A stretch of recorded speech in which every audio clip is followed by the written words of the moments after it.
बाबा जी की प्यारी सात संगत जी, राधा स्वामी जी। आज बाबा जी ने दिल्ली में क्वेश्चन आंसर किए और आज पहली बार हजूर जी भी बोल पड़े।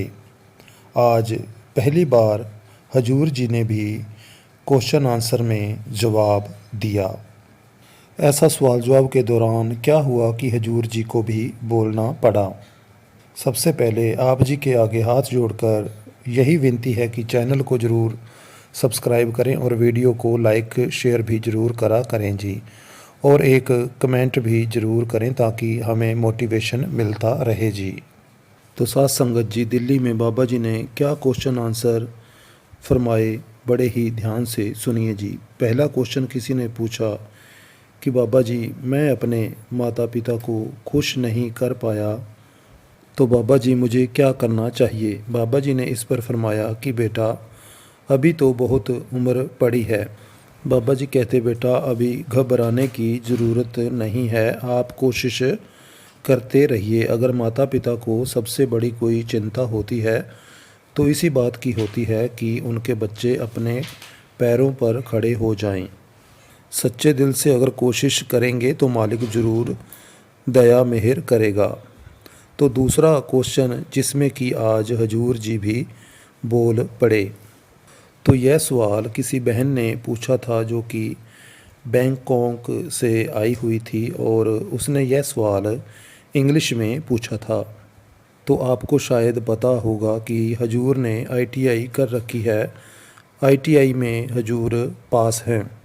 तो उस बहन ने इंग्लिश में पूछा कि हजूर जी ने दिल्ली में आईटीआई में कैसे एडमिशन ली थी।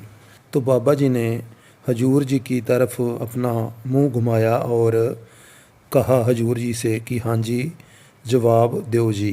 तो हजूर जी ने कहा कि मेरे पिताजी सख्त थे, इसलिए मुझे एडमिशन मिल गई।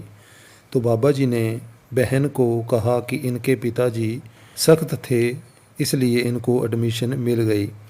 तो बाबा जी भी खिड़खिड़ा कर हंसे और संगत भी काफ़ी हंसने लगी और हजूर जी भी मुस्कुराने लग गए। फिर किसी ने सवाल किया कि बाबा जी, क्या पैसा बहुत ही ज़्यादा ज़रूरी है। बाबा जी कहते, बेटा ज़रूरी तो हर एक चीज़ है, पैसे के बगैर तो ज़िंदगी नहीं चल सकती। लेकिन बेटा हमें यह भी विचार करना है कि हमें पैसों की किस हद तक ज़रूरत है। मालिक ने हर किसी को इतना ज़रूर दिया है कि वो 2 टाइम की रोटी खा सके और अपनी ज़रूरतों को पूरा कर सके। फिर उसी भाई ने सवाल किया कि बाबा जी, मैं भजन के वक्त सो जाता हूँ। बाबा जी कहते, बेटा नींद तभी आएगी जब हमारे मन को शांति आती है। बाबा जी कहते, बेटा जब हम भजन सिमरन करते हैं तो हमारा मन तृप्त होता है, जब हमारी सूरत चढ़ती है तो हमें अंदर से शांति मिलती है, तो हमें नींद आ जाती है।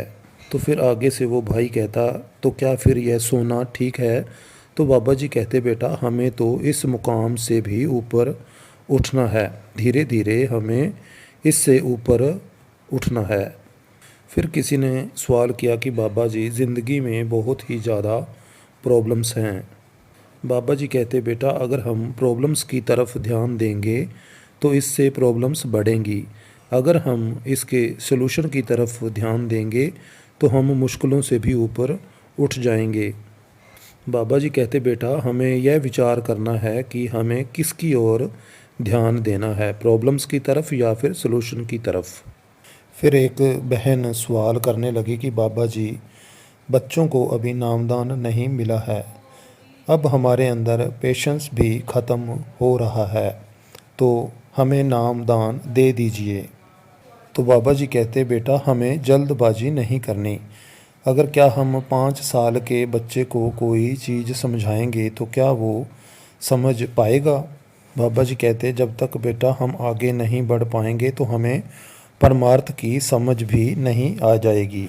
फिर एक भाई ने सवाल किया कि बाबा जी, जब मैं पढ़ने बैठता हूँ तो मुझे नींद आ जाती है। बाबा जी कहते, लड़कियों को देखकर नींद नहीं आती। सारी संगत खिड़खिड़ाकर हंसने लग गई। बाबा जी कहते, बेटा जिस चीज़ में हमारा मन नहीं लगता तो उस चीज़ में फिर हमारा माहौल भी नहीं बनता। बाबा जी कहते बेटा जब तक हमारा माहौल नहीं बनेगा तो तब फिर हमें नींद आनी शुरू हो जाती है। बाबा जी कहते बेटा पढ़ना बहुत ही ज़रूरी है। अगर हम पढ़ लिख कर अपने पैरों पर खड़े नहीं हो पाएंगे तो फिर हमें आगे चलकर किसी के मोहताज होना पड़ेगा। फिर वो भाई कहता कि बाबा जी मुझे इम्तिहान में पास करा देना। तो बाबा जी कहते बेटा अगर आजकल मैं पढ़ाई के इम्तिहान में बैठता तो मैं तो कभी पास ही ना होता। तो फिर इस बात पर भी संगत बहुत ज़ोर से हंसने लग गई। फिर किसी ने सवाल किया कि बाबा जी गुस्सा बहुत आता है। बाबा जी कहते बेटा गुस्सा करने से क्या मिलेगा, गुस्सा करने से बात बिगड़ती है। बाबा जी कहते बेटा अगर दूसरा कोई बात कह रहा है तो उसमें भी कोई ज़रूर मकसद होगा, इसलिए हमें गुस्सा नहीं करना। फिर वो भाई कहता बाबा जी मैं नेपाल से हूँ, मुझे नामदान की बख्शिश ज़रूर करना। बाबा जी कहते बेटा जब वक्त आएगा बड़ी खुशी से। फिर उस भाई ने कहा बाबा जी मैं आपको शब्द सुनाना चाहता हूँ, क्योंकि मैं बाहर जाने वाला हूँ इसलिए शब्द सुनाना चाहता हूँ। तो उसने बाबा जी को शब्द सुनाया। फिर एक बहन ने सवाल किया और बाबा जी को थैंक यू बोला कि बाबा जी मेरा बर्थडे था तो आपने मुझे बहुत अच्छा गिफ्ट दिया। फिर उस बहन ने कहा कि बाबा जी मेरा भाई बोलता है कि मैं भी बाबा जी बनूंगा। तो बाबा जी कहते क्यों, वो बाबा जी क्यों नहीं बन सकता। बाबा जी कहने लगे कि बेटा लक्ष्य तो बहुत अच्छा है।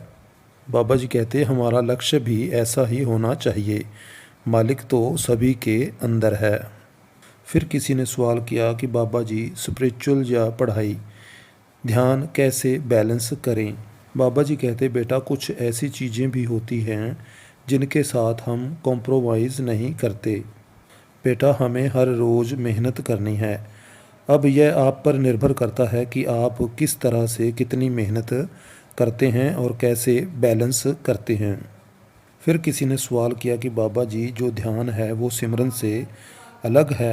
तो बाबा जी ने कहा बेटा यह दोनों एक ही चीज़ें हैं। बाबा जी कहते यह दो चीज़ें नहीं हैं। बाबा जी कहते मालिक के आगे जो हम सबसे बड़ी जो प्रार्थना है वो साइलेंट है, जो हम चुपचाप कर कर करते हैं। फिर किसी ने सवाल किया कि बाबा जी जब मैं भजन पर बैठता हूँ तो मुझे ज़ोर ज़ोर से झटके लगते हैं और मैं इस चीज़ से परेशान हो गया हूँ। बाबा जी कहते बेटा जब हमारी सूरत चढ़ती है तो एक प्रेशर बिल्टअप होता है, इसलिए बेटा हमें घबराना नहीं है, हमने तो और ज़्यादा समय लगाना है। बाबा जी कहते बेटा सिमरन करना इसका यही मकसद है कि अपने ध्यान को एकाग्र करें। अगर ध्यान एकाग्र कर कर हम शब्द पर नहीं बैठेंगे तो फिर सिमरन करने का क्या फ़ायदा होगा। इसलिए घबराना नहीं है और बैठे रहना है, परखों में नहीं पढ़ना चाहिए। तो संगत जी यह थे कुछ सवाल जवाब जो मैंने आपके साथ शेयर किए जो मुझे पता थे। तो आज की वीडियो में बस इतना ही। चैनल को ज़रूर सब्सक्राइब करें ताकि आने वाली वीडियोज़ आप देख सकें जी। राधा स्वामी जी।